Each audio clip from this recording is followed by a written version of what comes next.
तो आज मैं आप सभी को बताने वाला हूं कि एसी रिपेयरिंग में जो एएमसी हम देते हैं कस्टमर को वो कैसे देना पड़ता है और एएमसी क्या होता है। ठीक है, तो वीडियो को लास्ट तक देखो और वीडियो को लाइक कर दो, चैनल को सब्सक्राइब कर दो, भाई को सपोर्ट करो यार। और एसी रिपेयरिंग का जो सीजन होता है 2024 का गर्मी यानी कि आ चुका है और मैं इस इंतजार में हूँ कि देखता हूँ भैया ये अर्बन कंपनी सिर्फ 17,000 वाले को ही एमजी प्लान जो उसने लिया है 17,000 वाला उसको ही काम देता है या फिर हम जैसे 8,500 वाले एमजी प्लान वाले को भी काम देगा कि नहीं। ठीक है, और इस साल डिसाइड हो जाएगा कि भाई नेक्स्ट बार क्या करना है।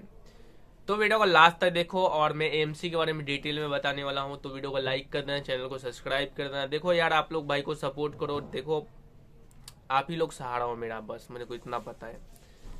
और इसके अलावा कुछ सवाल को कमेंट करके बताना। देखो एसी हम रेंट पे जो लगाते हैं वो चीज एक अलग चीज है, ठीक है, लेकिन एएमसी में क्या होता है कि एसी कस्टमर का ही होता है, लेकिन जो क्या बोलते हैं ये एसी जो रेंट पे लगाते हैं हम वो टेक्नीशियन का एसी होता है।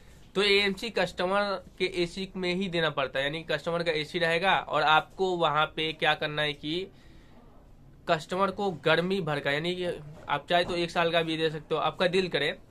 चलो कस्टमर को आप बोल सकते हो कि सर गर्मी गर्मी का एएमसी ले लो, क्योंकि ठंडी में तो ये एसी चलता नहीं है। तो कई लोग होता है कि 1 साल का एएमसी ले लेते हैं, लेकिन कुछ लोग ऐसा होता है कि सिर्फ गर्मी गर्मी का ही एएमसी देता है। तो मैं यही बोलूंगा कि आप भी गर्मी गर्मी का ही एएमसी कस्टमर को दे।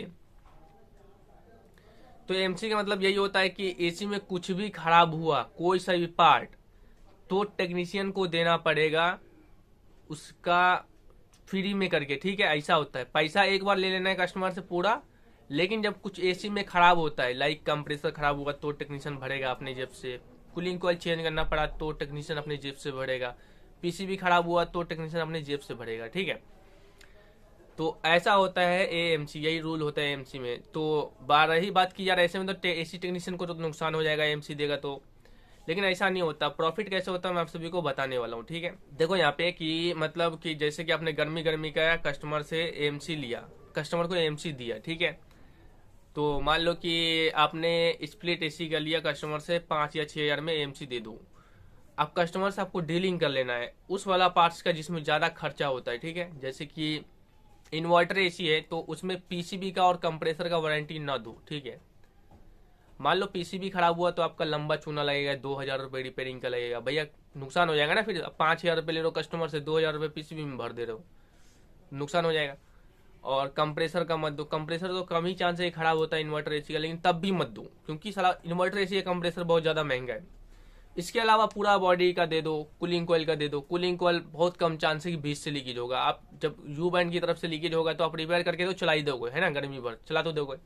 कंडेंसर में लीकेज होगा आप रिपेयर करके चला दोगे, वाल वगैरह लीकेज होगा तो भाई आप तो उतना उतना तो करना ही पड़ेगा ना, 5,000 रुपये लेकर के।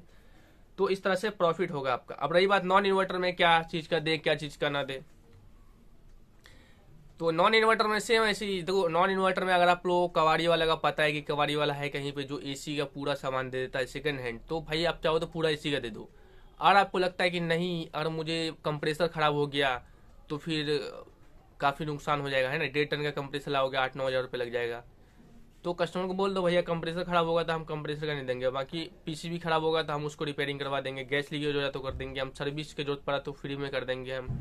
ठीक है, कूलिंग कॉइल अगर 20 लीकेज हुआ तो हम चेंज कर देंगे। ठीक है, तो ऐसा है भाई, कंप्रेसर का मत देना नॉन इन्वर्टर में, और इन्वर्टर एसी में पीसीबी का और कंप्रेसर का दोनों मत देना। ठीक है, बाकी सर्विस का देना, गैस चार्जिंग का देना, और पीसीबी रिपेयरिंग का इन्वर्टर में नहीं देना है।